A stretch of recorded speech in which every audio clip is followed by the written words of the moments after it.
నిజంగా నేను మహేశ్వరంలో విగ్రహ ప్రతిష్టాపన కార్యక్రమంలో అన్నగారి ఉపన్యాసం విన్నా. నిజంగా ఇంత గొప్ప జాతిలో మనం పుట్టినామా అని అనిపించింది.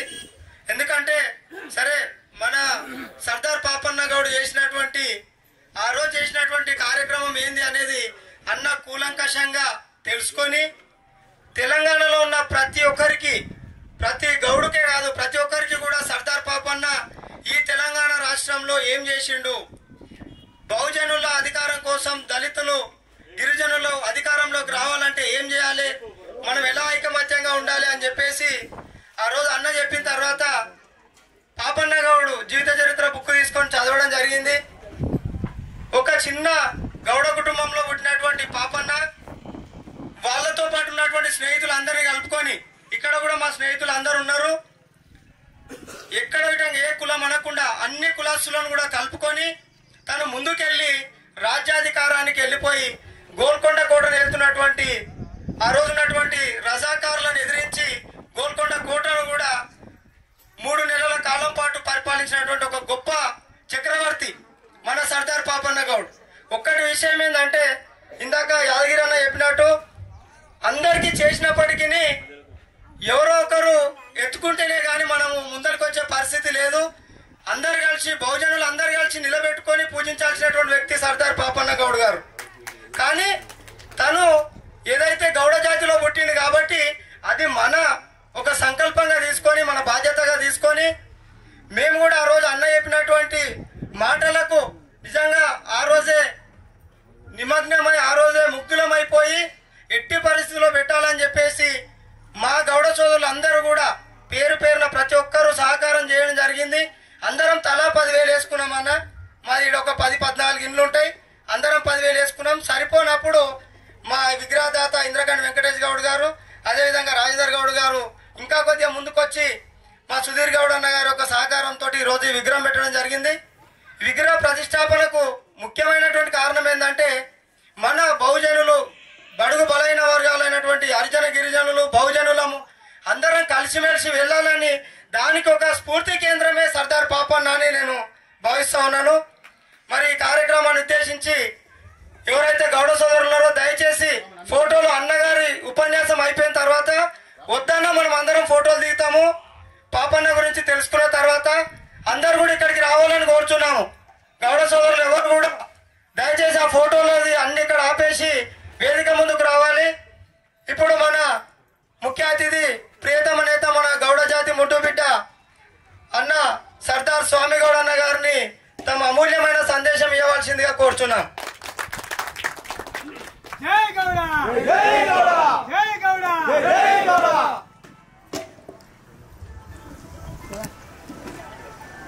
జై గౌడ జై గౌడ. ఇక్కడున్న గట్టుపల్లిలో ఉన్నటువంటి చుట్టుపక్కల గ్రామాలు అమీర్పేట్, కొల్లపడకల్ చుట్టుపక్కల ఉన్న అన్ని గ్రామాల నుంచి వచ్చినటువంటి గౌడ బంధువులకు, ఈ కార్యక్రమాన్ని సమన్వయం చేసుకుని నడుపుతున్నటువంటి గౌడులకు, మిత్రులందరికీ, ఇక్కడ కూర్చున్న అందరికీ, తల్లులకు చెల్లెళ్ళందరికీ కూడా ఒక విజ్ఞప్తి. ఉద్యమము అనేది నోటితోటి జిందాబాద్ ఉద్యమం రాదు.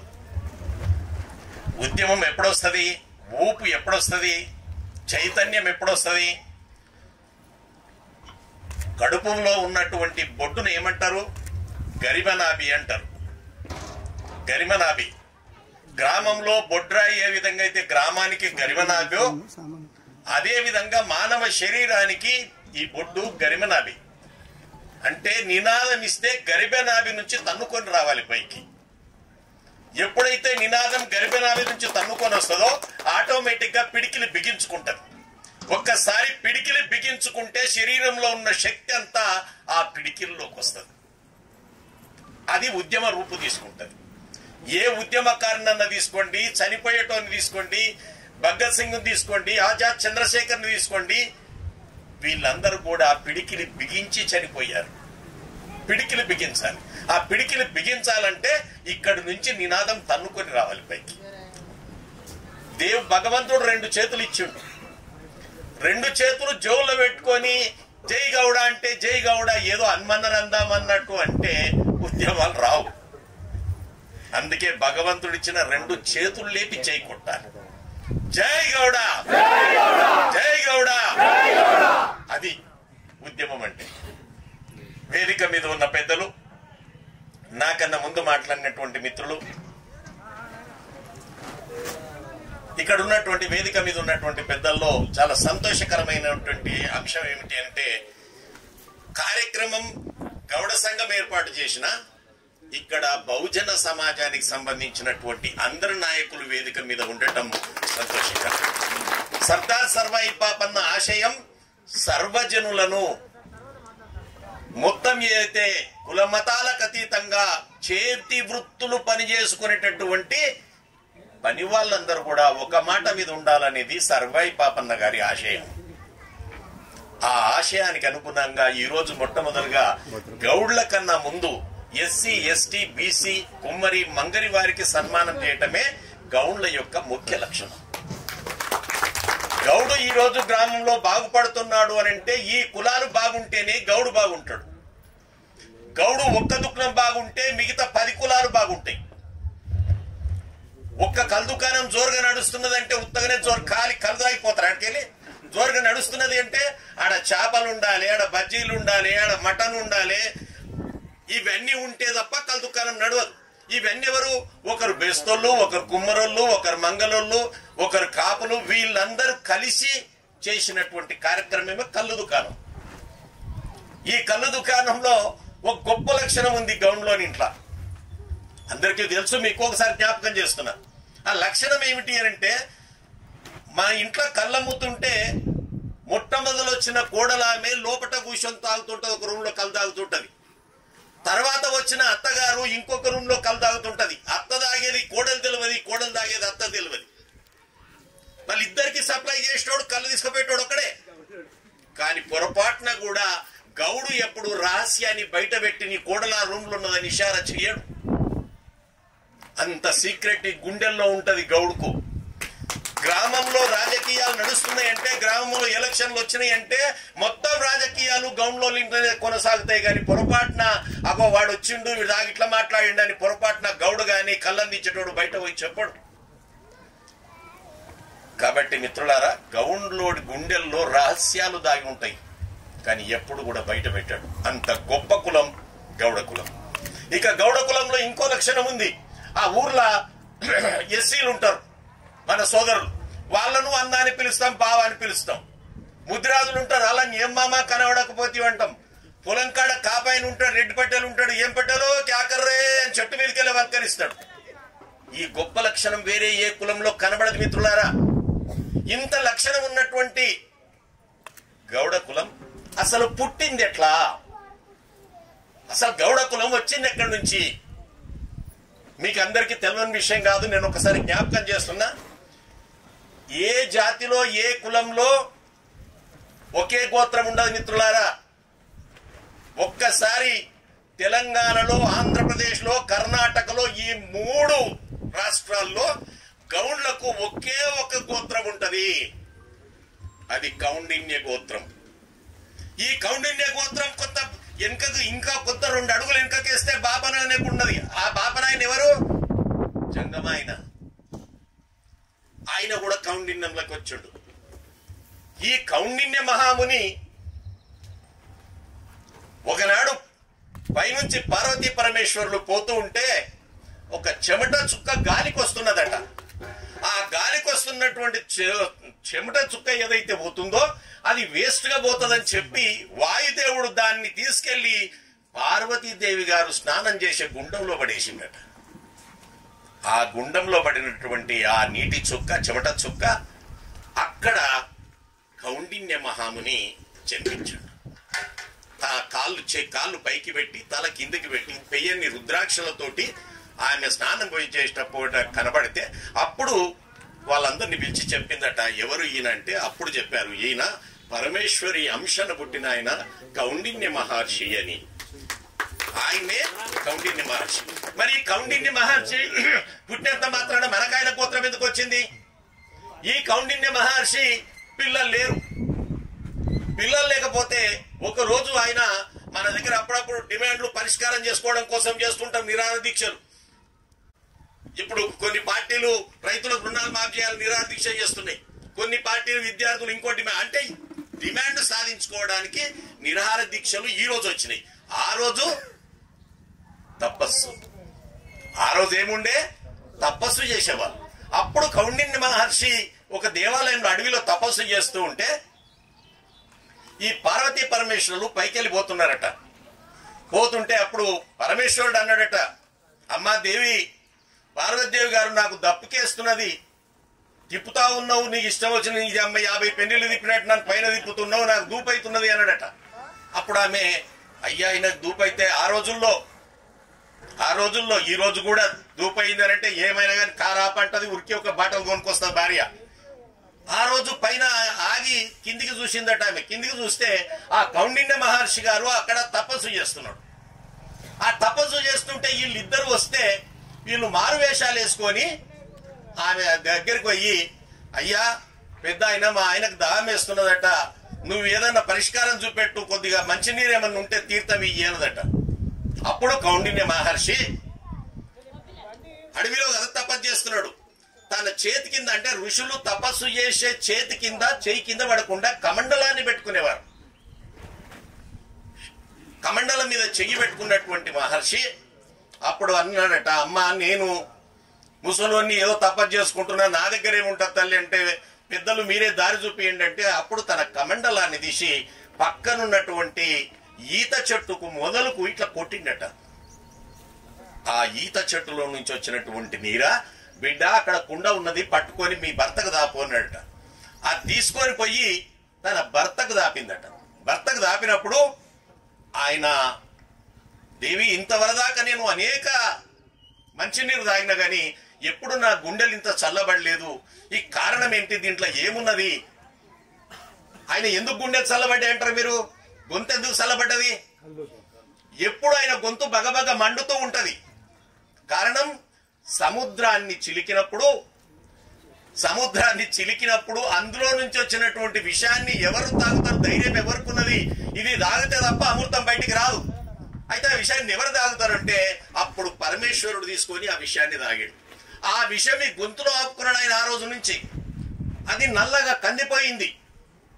ఈ కళ్ళు తాగిన తర్వాత, ఈ నీర తాగిన తర్వాత ఆయన గొంతు రంగు మారి చల్లబడినటువంటి అంశాన్ని శంకరుడు పార్వతీదేవితో చెప్తాడు. అప్పుడు పార్వతీదేవి ఈయన కూడా మారువేషాల్లో అడిగిపోయి, ఇంత చల్లబడ్డది నా గొంతు అని అంటే, అప్పుడు కౌండిన్య మహర్షి అంటే అది మామూలు తీర్థం కాదు, అది భగవంతుడి యొక్క వృక్షం, అది కల్పవృక్షం లాంటిది, అందుకే నీ గొంతు చల్లబడ్డది బిడ్డ, ఇంకేం అయింది కదా పోవాలన్నట్టు.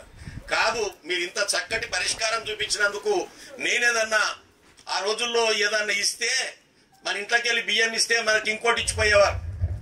ఆనాడు మార్కెట్ లేదు మిత్రులారా, మార్కెట్ ఉండే కానీ డబ్బులు లేవు. ఒకరు వడ్లు ఇస్తే ఒకరు బియ్యం ఇస్తారు, ఒకరు కూరగాయలు ఇస్తే ఇంకోరు ఒకటి ఇస్తారు. ఆ విధంగా అయినటువంటి మార్కెట్ ఉండే ఆ కాలంలో. అప్పుడు అడిగితే అప్పుడు మహర్షి అన్నాడట, నాకేం డిమాండ్లు ఉంటాయి బిడ్డ, ఆ పిల్లలు లేక ఎవరు దిక్కు లేక నేను అడవిలో తపస్సు చేసుకుంటున్నా అన్నట్టు. అప్పుడు ఆయనకు కౌండిన్య మహర్షి గారికి శంకరుడు సంతానాన్ని ప్రసాదించి అక్కడి నుంచి వెళ్ళిపోతాడు. ఆయన ద్వారా పుట్టినటువంటి వారే గౌడ బిడ్డలు, పుంగమ గౌడు, ఈశ్వర గౌడు, మొత్తం 7 మంది గౌడు. అప్పుడు పుట్టనైతే పుట్టినరు, మరి ఏ వృత్తి చేసుకుని బతకాలి అని అంటే, నేను ఏ కమండలాన్ని అయితే చెట్టు కొట్టినో దాని నుంచి వెళ్ళినటువంటి నీర మీరు అమ్ముకొని బతకాలి బిడ్డ అని చెప్పి కౌండిన్య మహర్షి తన 7 కుమారులకు అన్నమాట. అప్పుడు ఆయన చెప్పింది ఏమిటి అని అంటే, మరి మా వంశం సంగతి ఏంటి అని అంటే, ఇప్పటి నుంచి మీరు నా పేరు మీద ఏదైతే ఉందో కౌండిన్య మహర్షి అని మిగతా మీ తరతరాల నుంచి వచ్చేటటువంటి అందరికీ కూడా, మీ జాతి అందరికి కూడా కౌండిన్య గోత్రం వర్తిస్తుంది అని చెప్పి ఆ రోజు వచ్చినటువంటి గోత్రం మనది కౌండిన్య గోత్రం. మనకిట్లా కౌండిన్య గోత్రం కాబట్టి గౌండ్లందరూ కూడా కౌండిన్య గోత్రం తప్ప ఇంకోటి ఉండదు. కొంతమంది స్పెషల్ పండితులు ఉన్నారు, తెలుసో తెలియక కౌండిన్య అనరాక కమండలం అనుకుంటాం. మనది కౌండిన్య గోత్రం. ఈ కౌండిన్య గోత్రానికి వచ్చినటువంటి కుమారులందరూ రకరకాలుగా వ్యాపారాలు చేసుకుంటూ మహారాష్ట్ర, పుంగనూరు, పూనా అన్ని ప్రాంతాల్లో కూడా మన వారు వ్యాపించారు. అంతా ఆ కులంలో పుట్టినటువంటి వాడే సర్దార్ సర్వాయి పాపన్న. ఈయనకు సర్దార్ అని లేదు, పాపన్న. ఈ పాపన్న మన ఊర్లో ఉన్నట్టే ఆశ్చర్యం ఏంటంటే నేను ఎక్కడ ఇంత చక్కటి కార్యక్రమం చూడలే. ఇది చక్కటి కార్యక్రమం ఎందుకంటున్నంటే మొత్తం ఈ ఊర్లో ఉన్నటువంటి ఇండ్లు అన్ని తిప్పి కొడితే 15-20 కంటే కొలేవు గౌన్లు 15-20 ఇండ్లున్న గౌన్లోళ్ళు 10,000 మంది గౌన్లోళ్ళు ఏ విగ్రహం పెట్టుకున్నారో 15 ఇండ్లలో కూడా గంత పెద్ద విగ్రహం పెట్టుకొని ఇంకా పూజ చేయటం అనేది ఎక్కడా లేదు మిత్రులారా. అల్వాల్ చిన్న ఊరా? అల్వాల్ చిన్న ఊరు కాదు. 20,000 మంది ఉన్నారు గౌన్లు. ఒకటి కాదు, రెండు కాదు. ఆడ కూడా ఇదే విగ్రహం. ఇబ్రాహీంపట్నం చిన్న ఊరా అంటే అంత పెద్ద ఊర్లో ఎంత కార్యక్రమం, గొప్ప కార్యక్రమం చేసినరో ఇంత చిన్న ఊర్లో 15-20 ఇండ్లు ఉన్నటువంటి గౌడ్స్ కూడా అంత పెద్ద కార్యక్రమం చేయటం మీ యూనిటీకి, మీ ఐకమత్యానికి ఇది నిదర్శనం అని చెప్తా ఉన్నాను. మిమ్మల్ని చూసి ప్రతి గ్రామంలో కూడా నేర్చుకోవాల్సినటువంటి అవసరం చాలా ఉంది. ఇంత చక్కటి ఐకమత్యం ఎక్కడ కనబడదు. కాబట్టి మిత్రులారా, పాపన్న గౌడ్ గారు పుట్టిన తర్వాత మనలాగానే పెరిగిండు. ఆయనకు ఒక 11 మంది స్నేహితులు. జనరల్ గా మిత్రులారా మీరు చూడండి, ఈనాడంటే స్కూల్కి పోతున్నాం, చదువుకుంటున్నాం, తిరుగుతున్నాం కాబట్టి స్నేహితులు ఉన్నారు. ఆనాడు గౌన్లోనికి స్నేహితులు ఎక్కువ. చెట్లల్లో పోవడం, తోటలో పోవడం, అని వెనకాల ఆడ ఇంత నీర తాగటం, దోస్తాని ఆ కల్చరు ఆ 11 మందిలో ఉండే. ఇది కొనసాగుతున్న గ్రామంలో మన పరిపాలన మొఘళ్ళ చేతుల్లోకి వెళ్ళిపోయింది. చాలా మంది వారిని రజాకార్ అనుకుంటారు. రజాకార్ కాదు మిత్రులారా, మొఘలాయి సామ్రాజ్యం, ఔరంగజేబ్ సామ్రాజ్యం. ఈ ఔరంగజేబ్ సామ్రాజ్యం ఢిల్లీలో ఉన్నప్పుడు ఆయన చేతి కింద పనిచేసే చెంచగాళ్ళందరినీ కూడా దొరలని పిలుచుదు, జమీందారులని పిలుచుదు, నవాబులు అని పిలుచుదు. ఒక నవాబు కప్పం కట్టిండు, పోయి ఢిల్లీకి పోయి కప్పం కట్టి వస్తే, పన్ను కట్టి వస్తే, ఇక రేపటి నుంచి అప్పుడప్పుడు మనం ఊర్లలో చెప్పుకుంటుంటాం చూడు, లీజుకు తీసుకున్నారు ఆయన. అగో లీజుకు తీసుకోవడం అన్నమాట. వాడు కప్పం కట్టి వస్తే ఒక మండలం, 2 మండలాలు వారికి రాసి ఇచ్చేది. ఇక మండలంలో వాడు వేసిందే పన్ను. వాడు జుట్టు కన్నేసుకొని, దేనికన్నేసుకొని, కట్నం కన్నేసి, పిల్ల పెద్ద మనిషి అయితే కూడా కట్నం కట్టాలి. పిల్ల పెద్ద మనిషి అయినా జుట్టు కత్తరించుకున్నా కూడా, ఇంట్లో పుట్టినరోజు చేసినా కూడా ఖచ్చితంగా కప్పం కట్టాల్సిందే. ఆ విధంగా జమీందారీ వ్యవస్థ ఇష్టం వచ్చిన రీతిలో మన మీద పడ్డది. బడుగు బలహీన వర్గాల బిడ్డల మీద పడ్డది. కుమ్మరోళ్ళు కుండలు చేస్తే కుండలు తీసుకొని పోవడం, యాదవులు మేకలు మేపితే మేకలను ఎత్తుకొని పోవడం, చేపలు ఎత్తుకపోవడం, ఎవరి అమ్మాయి అందంగా కనబడితే ఊళ్ళకెళ్ళి సైన్యం పోతుంటే ఎవరి అమ్మాయి అందంగా కనబడితే అమ్మాయిని ఎత్తుకొని పోవటం. ఒక్కటని కాదు, రాక్షస పాలన, దారుణమైనటువంటి రాక్షస పాలన. ఎంట్రకలు లింకపరుచుకుంటే వాళ్ళని చూస్తూ ఉంటే ఆ కుటుంబం ఒప్పుకోకపోతే అదే ఊర్లో చెట్టుకు వాడిని వేలాడదీసి వాడిని అక్కడనే బాణాలతోటి, బరిసెలతోటి పొడిచి చంపేవారు. ఈ దారుణాలు జరుగుతున్నటువంటి కాలంలో పాపన్న కళ్ళమ్ముతున్నాడు. చెట్లలో కళ్ళమ్ముతూ ఉంటే తన స్నేహితులందరూ అన్నారట, అన్నా నువ్వు కళ్ళమ్ముతున్నావు బాగానే ఉన్నది, సైనికుల కళ్ళు తాగుతున్నారు, పోత ఇగో ఇన్ని దురాగతాలు చేసిపోతున్నారు, ఇన్ని అన్యాయాలు చేసిపోతున్నారు, దీన్ని ఏ విధంగా అరికట్టాలన్నా అంటే, నా చేతులు ఏముందిరా నేను కళ్ళు అమ్ముకునేట్టు అంటే, లేదన్నా మనం అందరం కలిసి ఏదో చెయ్యాలని చెప్పి వాళ్ళు చిన్న మీటింగ్ పెట్టుకున్నారు అడవిలో, చెట్లల్లా, తాటివనంలో. ఆ తాటివనంలో సమావేశం పెట్టుకొని 11 మంది, రేపు ఎవరొచ్చినా సరే మనం డబ్బులు తీసుకోకుండా కళ్ళు పోయొద్దు అని ఒక నిర్ణయానికి వచ్చాడు. ఇక సైన్యాలు రావడంతో వాడు ఉంటాడు కదా, అందరికన్నా పెద్ద క్యాప్టెన్ లాగా, కమాండర్ అంటాం మనం ఈ రోజున, పోలీసుల దాంట్లో సబ్ ఇన్స్పెక్టర్ అంటాం. వాడు రావడంతో ఆ రోజని బూతు మాటలు, అరే కలాల్ మయ్య కలవడే లావ్ చెంది డాకరారే ఇత్తదీర్ లావ్ అని చెప్పాడు. చెట్టు కింద కూర్చొని బూతులు తిట్టుకుంటూ కళ్ళు తెప్పించుకొని తాగి ₹1 ఇవ్వకుండా వెళ్ళిపోయేటటువంటి ఆనవాయితీ కొనసాగిస్తున్నారు.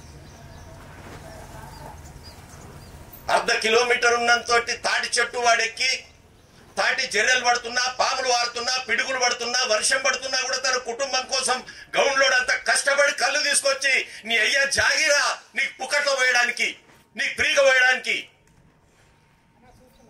అంత దారుణం ఉన్నటువంటి ఆ పరిస్థితుల్లో వీళ్ళందరూ మాట్లాడుకున్నట్టుగా మీకు అందరికి తెలుసు, ఇక్కడ ఉన్న కళ్ళమ్మెట్టోడు ఎప్పుడు పైన ఉంటాడు, కళ్ళు పోసేటోడు పైన ఉంటాడు, తాగేటోడు కింద ఉంటాడు. ఈ రోజు అంటే సీసాలు వచ్చినాయి, దాని తర్వాత ముంతలు వచ్చినాయి, అందరికన్నా ముందు గ్యాన్ అంటారు, దాన్ని ఏమంటారే, రేఖ. అన్నిటికన్నా ముందు ఏమొచ్చింది ఆనాడు? రేఖ. రేఖ తర్వాత ముంత, ముంత తర్వాత సీసా, ఈనాడు ప్లాస్టిక్ కవర్. ఎక్కడి నుంచి ఎక్కడికి వచ్చింది? ఆ రేఖలో వాడు తాగేటోడు కింద రేఖ పట్టుకున్నాడు, పైన పాపన్న కళ్ళు పోస్తున్నాడు. వీళ్ళందరూ మాట్లాడుకున్నారు. వెంటనే పాపన్న తను కళ్ళు గీసేటటువంటి మామూలు కత్తితోటి వెంటనే మెడకాయను, కళ్ళు పోస్తూనే ఉన్నాడు, మెడకాయను కోసి పారేశాడు. కమాండర్ ఎప్పుడైతే గిలగిల కొట్టుకుంటున్నాడో మిగతా సైన్యాల మీద ఈ 11 మంది పడి చేతనైనంత మందిని కొట్టారు, చంపారు. ఇక మీరు చూడండి, మన ఊర్లో ఎప్పుడైనా ఎవరినైనా ఎస్ఐని ఒక దెబ్బ కొట్టి చూడండి, తెల్లారు ఏమవుతుందో. ఒక్క పోలీసుల మీద చెయ్యేస్తే 1000 మంది పోలీసులు వచ్చి ఊరును నాశనం చేస్తారు. ఆ రోజు కూడా అదే జరిగింది. ఇష్టం వచ్చిన రీతిన వారి గ్రామాలన్నీ కూడా సర్వనాశనం చేశారు సైనికులు. అప్పుడు పాపన్న తన తల్లి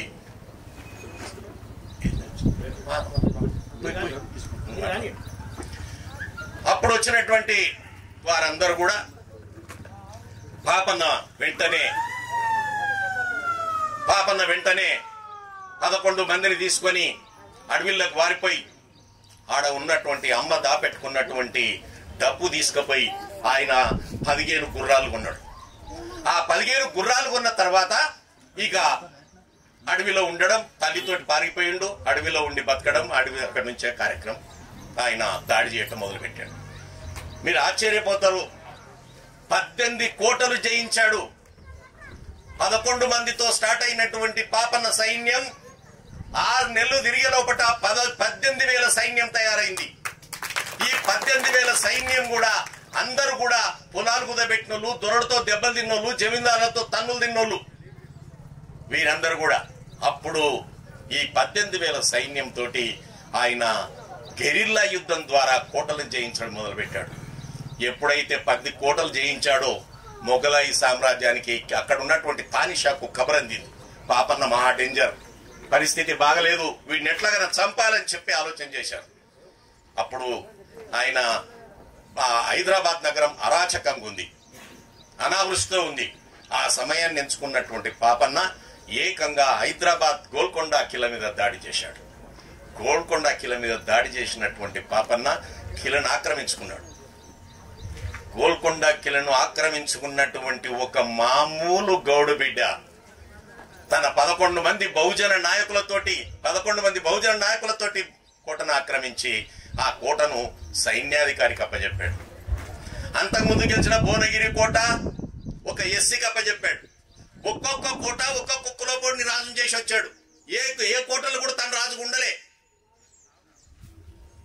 అలాంటి పాపన్న గోల్కొండ కోటలో ఉన్నప్పుడు ఆయన ఎవరైతే తనతో ఉన్నారో వాళ్ళనే మొఘలాయులు పట్టుకొని చిత్రహింసలు పెట్టి పాపన్నను బయటికి వచ్చేటట్టు చేశారు. గోల్కొండ కిలలో 15 రోజుల యుద్ధం జరిగింది మిత్రులారా. 15 రోజుల యుద్ధంలో పాపన్న, మీరు ఆశ్చర్యమైతుంది, నేను ఎవరి చేతికి దొరకొద్దు అని చెప్పి తన చేతిలో ఉన్నటువంటి బరిస గోల్కొండ కోటకు కొడితే అది తిరిగి వచ్చి తన గొంతులో కూర్చుకుంది. ఆ విధంగా చచ్చిపోయినటువంటి పాపన్నను తల కోసుకపోయి ఢిల్లీకి పంపించి మొండాన్ని గోల్కొండ కిలో వేలాడగట్టారు. ఆ విధంగా సర్దార్ సర్వాయి పాపన్న బహుజనుల కోసం, కులవృత్తి చేసుకునేటోళ్ళ కోసం పోరాటం చేసి ప్రాణాలు ఇచ్చాడు. కానీ మనం ఏం చేస్తున్నాం? మన బీసీలో ఎవడైనా నాయకుడైతే చాలు వారిని ఎప్పుడు లాగేద్దామని మనం ప్రయత్నం చేస్తున్నాం. ఒకసారి ఆలోచించండి, ఆనాడు బరిసెలతో యుద్ధం జరిగింది, ఈనాడు బరిసెల అవసరం లేదు. యూనిటీ, ఐక్యమత్యం, ఈ 5 ఏళ్లు ఒక దగ్గర బిగుసుకోవాలి. ఆ యూనిటీ తోటే ఈ రోజు రాజ్యాధికారాన్ని సాధించగలం. బీసీలకు రాజ్యాధికారం కావాలి అనంటే ఈ 5 ఏళ్లు ఒకటి కావాలి. ఈ 5 ఏమిటి? కమ్మరి, కుమ్మరి, మంగలి, ముదిరాజ్, ఎస్సీ, ఎస్టీ, లంబాడి బిడ్డలు, ఈ 5 ఒక్కటైతే నీకు రాజ్యాధికారం వస్తుంది. మీరు ఒకసారి ఆలోచించండి, ఊర్లో ఉండి 5 ఇండ్లు ఉన్నోడు 5 సంవత్సరాలు వరుసగా సర్పంచ్ ఎట్లయితాడు? 800 మంది ఉన్నోడు ఎవడు ఎన్నడు కాదు, 5 ఇండ్లు ఉన్నోడు ఎట్లయితాడు? అంటే మన యూనిటీ లేక, మనం ఐక్యమత్యం లేకపోవడం. అందుకే ఇక్కడ మిత్రులారా మనం గమనించాలి, యూనిటీ అనేది అవసరం. ఈనాడు మనం యూనిటీగా లేకపోవడం ప్రధానం కాదు. మనని ఇద్దరిని కలిసి తిరగనీయకుండా చేసేటటువంటి ప్రయత్నం మనల్ని దెబ్బతీస్తుంది. ఇద్దరిని మనల్ని కలిసి తిరగనీయరు, తెల్లారే పెట్టేస్తారు. కాబట్టి మనం ఇక్కడ గమనించవలసినటువంటి అంశం, మన బీసీ నాయకులు ఎవరైతుండ్రో మనం వారిని గౌరవించుకోవాలి, వారిని సన్మానించుకోవాలి. ఈ రోజు ఇక్కడ మనం సన్మానం చేసిన సన్మానం రేపు ఆయన సమావేశంలో మనల్ని పిలుస్తారు. ఒకరింటికి ఒకరు పోవడం వల్ల స్నేహం పెరుగుతుంది, యూనిటీ పెరుగుతుంది. అందుకే ఇక్కడ నేను మీకు చెప్పేది కొత్త విషయాలేం కాదు, ఇవన్నీ మీకు తెలిసినయే. కానీ మనం సంపూర్ణంగా గ్రహించవలసినటువంటి విషయం, మనం అందరూ కూడా ఒక పద్ధతిగా, ఒక యూనిట్గా ఉండాల్సినటువంటి అవసరం ఉంది. ఈ రోజు ప్రభుత్వాలు వస్తుంటాయి, పోతుంటాయి. ఎవరు ఏ పార్టీలో ఉన్నా పర్వాలే, ఆ పార్టీలో ఉన్నటువంటి బీసీలందరూ కూడా ఒక మాట మీద ఉండాల్సినటువంటి అవసరం ఉన్నది. నిజమే, ఆయన ఒక టికెట్ వచ్చింది ఒక ఆయన మంచోడు కాకపోవచ్చు. బీసీ ఇంకో దాంట్లో ఉంటే ఖచ్చితంగా అతన్ని గెలిపించండి. ఎవరు ఏమైనా సరే ఖచ్చితంగా బీసీని గెలిపించడానికి ప్రయత్నం చేయాలి.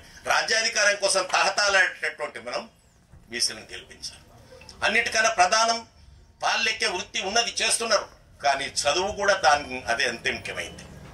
పిల్లలను మనం చదువుకు పంపకపోవడం, కాలేజీలకు పంపకపోవడం, పిల్లలను ఆడపిల్లలను పంపకపోవడం ప్రమాదకరమైనటువంటి విషయం.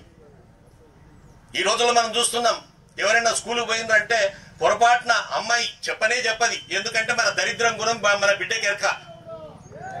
పొరపాటున ఏమన్నా అమ్మ నన్ను చూశాడు నవ్విందంటే తెల్లారి ఏడా స్కూల్ కాలేజ్ బంద్ చేస్తారని చెప్పి ఆ పిల్ల కనీసం ఇంట్లో కూడా చెప్పది. కానీ మనకు తెలిసినప్పుడు మనం ఏం చేయాలి? బిడ్డ ఎవడాడు నిన్ను మనంచినోడు, నడు నేను కాలేజ్ దాకా వస్తా, మీ ప్రిన్సిపాల్తో మాట్లాడతా, ఎవడు ఏమైనా సరే చదువు మానాల్సిన అవసరం లేదు బిడ్డ అని చెప్పి తల్లిదండ్రి ఆ పిల్ల ధైర్యం చెప్తే రేపు పొద్దున మన ఊరుకు కలెక్టర్కి వస్తుంది ఆ పిల్ల. కానీ మనం ఏం చేస్తున్నాం? మన బిడ్డనే మనం నమ్మటం లేదు, మన రక్తాన్ని మనం నమ్మటం లేదు. నమ్మక మనం మానేస్తున్నాం, ఆపేస్తున్నాం స్కూల్కి పోకుండా.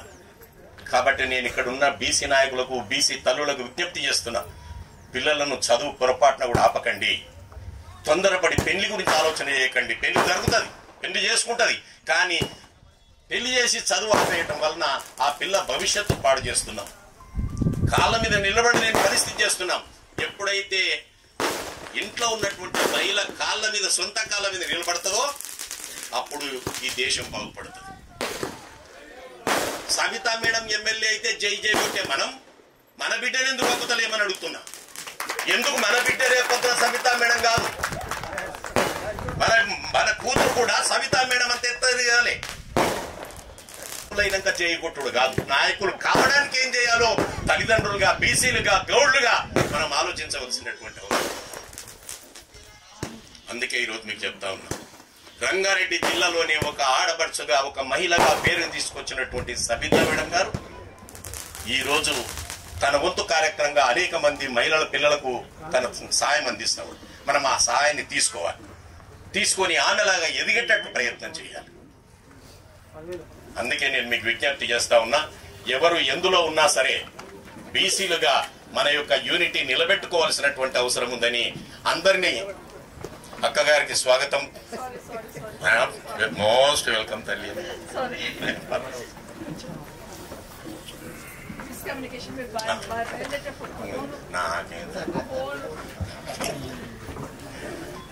కూర్చోండి. అందుకే నేను ఇక్కడ మీకు అందరికి కూడా చెప్పేది, అందుకే ఇక్కడ ఉన్నటువంటి నేను ప్రతి ఒక్కరితో కూడా మీతో కోరుతా ఉన్నా, సబితా మేడం ను ఎంత గౌరవిస్తున్నామో, ఎంత జేజేగారు కొడుతున్నామో, సబితా మేడం గెలవాలని ఎంతమందిని కోరుకున్నామో, అట్లాగే ఇక్కడ ఉన్నటువంటి మీ బిడ్డలు కూడా సబితా మేడం అంత ఎత్తు ఎదగాలని కోరుకోవాల్సినటువంటి అవసరం ఉంది.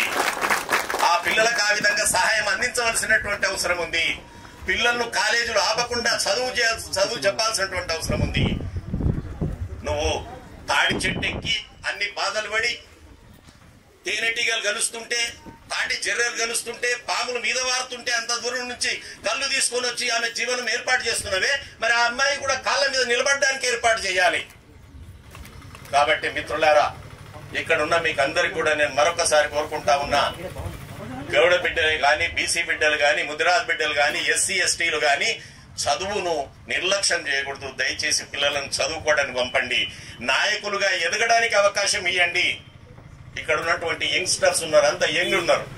ఎంతమంది రాజకీయాల్లో ఉన్నాం. రాజకీయం చేతిలో లేనిది, అధికారం చేతిలో లేనిది ఏమి సాధించలేం మిత్రుల. Ultimate power is most important. ఆ పవర్ చేతిలో లేనప్పుడు ఎన్ని మాటలు చెప్పినా అవి వేస్టే. కాబట్టి మీ అందరితో విజ్ఞప్తి చేస్తున్నా, యువకులు పాండవుల కాడ నిలబడి మాట్లాడుతూ ఉంటారు. అప్పుడు పాండవ కాడ నిలబడి పొద్దుపోక నీ అమ్మవారి బేకారు ఇచ్చిర్రా టికెట్ అని అంకి బేకారు ఇచ్చిర్రు, నువ్వు పోరాదు, నిన్నొద్దన్నారు, నేను రాజకీయాలు మాట్లాడొద్దన్నారా? ఈ గ్రామం ఎట్లా బాగుపడాలనో, ఈ మండలం ఎట్లా బాగుపడాలనో మాట్లాడే శక్తి నీకున్నవి. నువ్వు ఎందుకు రాజకీయాల్లోకి రావు? బయట ఉండి ఎందుకు మాట్లాడుతున్నావు? కాబట్టి యువకులారా, మీకు రాజకీయ అవకాశాలు ఉన్నాయి, రండి. ఈ దేశాన్ని ఎట్లా బాగు చేయాలి, రాష్ట్రాన్ని ఎట్లా బాగు చేయాలి, ఏ పార్టీ అయితే బాగుంటది, ఏ పార్టీ సిద్ధాంతం ఏందో తెలుసుకోవాల్సినటువంటి అవసరం ఉంది మీకు అందరికీ. అందుకే నేను మిమ్మల్ని కోరుతా ఉన్నా, ఎవరు ఏ పార్టీలో ఉన్నా సరే యూనిటీగా, బహుజనులంతా కూడా యూనిటీగా నిలబడాల్సినటువంటి అవసరం ఉందని మీకు అందరు కూడా మరొకసారి తెలియజేసుకుంటూ, అక్కలు చాలా మంది వచ్చారు. నేను ఇంత ముందే చెప్పాను, మళ్ళా మీకు ఒకసారి చెయ్యొద్దు దండం పెడుతున్నా.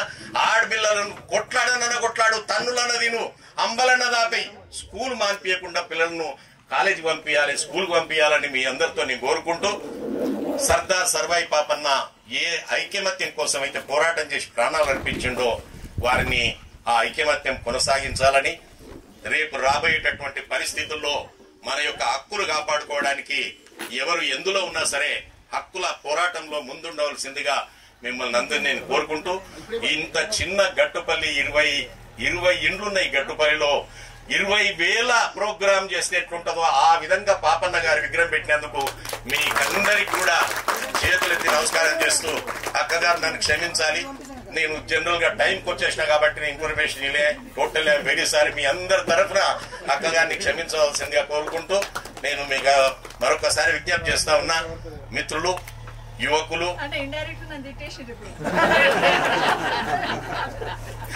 కాబట్టి గౌడ యువకులు, మిగతా కులాల యువకులు అందరూ కూడా ఒక మాట మీద ఉండి రేపు పొద్దున రాబోయేటటువంటి అన్ని పరిస్థితులను కూడా సమిష్టిగా, ఉమ్మడిగా, యూనిటీగా ఎదుర్కోవాల్సిందిగా మిమ్మల్ని కోరుకుంటూ, చైతన్యవంతులుగా ఉండాలని.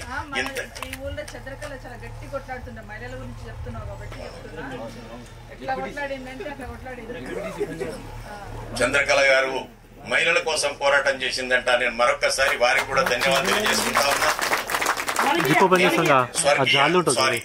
నాకు స్వర్గీయ చంద్రకళ గారికి అయితే స్వర్గీయ చంద్రకళ గారిని జ్ఞాపకం చేసుకునేటప్పుడు మిగతా మహిళలందరూ కూడా చంద్రకళ లాగా మారాల్సినటువంటి అవసరం, ఆమె చేసిన పోరాటాన్ని స్ఫూర్తిగా తీసుకోవాల్సినటువంటి అవసరం ఉంది. పాపన్న గారిని స్ఫూర్తిగా తీసుకున్నటువంటి మనం చంద్రకళ గారిని కూడా స్ఫూర్తిగా తీసుకొని ముందుకు జరగాలి. అదే విధంగా మన ప్రస్తుతం ఉన్నటువంటి ఎమ్మెల్యే గారిని కూడా మీరు స్ఫూర్తిగా తీసుకోవాలి. ఏ సమయంలో ఏ పరిస్థితుల్లో రాజకీయాలకు వచ్చింది, పొరపాటున కూడా నోటి నుంచి రాజకీయాలు మాట్లాడనటువంటి మా అక్క ఊహించనటువంటి పరిస్థితుల్లో జరిగినటువంటి హఠాత్ పరిణామంలో, అకస్మాత్తు కార్యక్రమంలో ఆమె వచ్చి కోడి పిల్లలని చెల్లా చెదురైన గద్దలు ఎంటబడుతున్నాయని చెప్పి రెక్కలు జాపి పిల్లలను తన రెక్కల కింద కాపాడుకోవడానికి చేసినటువంటి ప్రయత్నమే ఆమె రాజకీయ ప్రవేశం అని చెప్పి మీకందరికీ విజ్ఞప్తి చేస్తున్నాం. అందుకే మిత్రులారా, పిల్లలను కాపాడుకోవాల్సిన బాధ్యత ఆమె మీద ఉంది, తల్లిని కాపాడాల్సినటువంటి బాధ్యత మనందరి పైన ఉంది. అందుకే మీకు కోరుతా ఉన్నా, భగవంతుడు ఇచ్చిన 2 చేతులు ఉన్నప్పుడే తల్లిదండ్రికి 2 ముద్దలు పెట్టాలి. మంచం మీద ఎక్కినాక చేతులు పడిపోయినాక అయ్యో నేను ఒక్కనాడు మా నాయనకు ముద్ద పెట్టకపోతే అంటే ఏమొచ్చేది? ఏమి రాదు. నాలుక మాట్లాడగలిగినాడే జై శ్రీరామ్ అనాలి, అనలేకపోయి మంచం మీద పడ్డాక నాలుక మీద పుండు వచ్చినాక ఇంకా నువ్వు అనేది ఏంది, నేను చెప్పేది ఏంటి? కాబట్టి మిత్రులారా, మన నోరు పనిచేస్తున్నప్పుడే, తెలివితేటలు పనిచేస్తున్నప్పుడే ఎవరిని కాపాడుకోవాలి, ఎట్లా కాపాడుకోవాలి అనేది మనం ఆలోచన చేయవలసినటువంటి అవసరం ఉంది. కాబట్టి ఈ రోజు మీరు చేసిన ఈ కార్యక్రమానికి మరొక్కసారి నేను ప్రత్యేకమైనటువంటి ధన్యవాదాలు తెలియజేస్తూ, ఈ కార్యక్రమ నిర్వాహకులు ఇంత చక్కటి కార్యక్రమం చేయటం, అందులో నన్ను రాజకీయాల్లో ఎన్నడూ ఏమి లేనటువంటి నన్ను పిలిచి ఈ చిన్న సన్మానం చేయటం, నేను గట్టుపల్లికి నిజంగా ఇది గట్టుపల్లి అంటారు కానీ ఇది గట్టిపల్లి, ఇది గట్టిపల్లె కొన్ని వందల సంవత్సరాల నారు ఏర్పడినటువంటి హనుమాన్ దేవాలయం ద్వారా వచ్చినటువంటి ఈ గట్టిపల్లెకు నేను మరొకసారి తల వంచి అభినందన తెలియజేసుకుంటూ మిత్రులందరికీ ధన్యవాదాలు తెలుపుతూ ముగిస్తా ఉన్నాను. Thank you. జై గౌడ. చేతులు లేపరేమ్మా. జై గౌడ. జై బీసీ.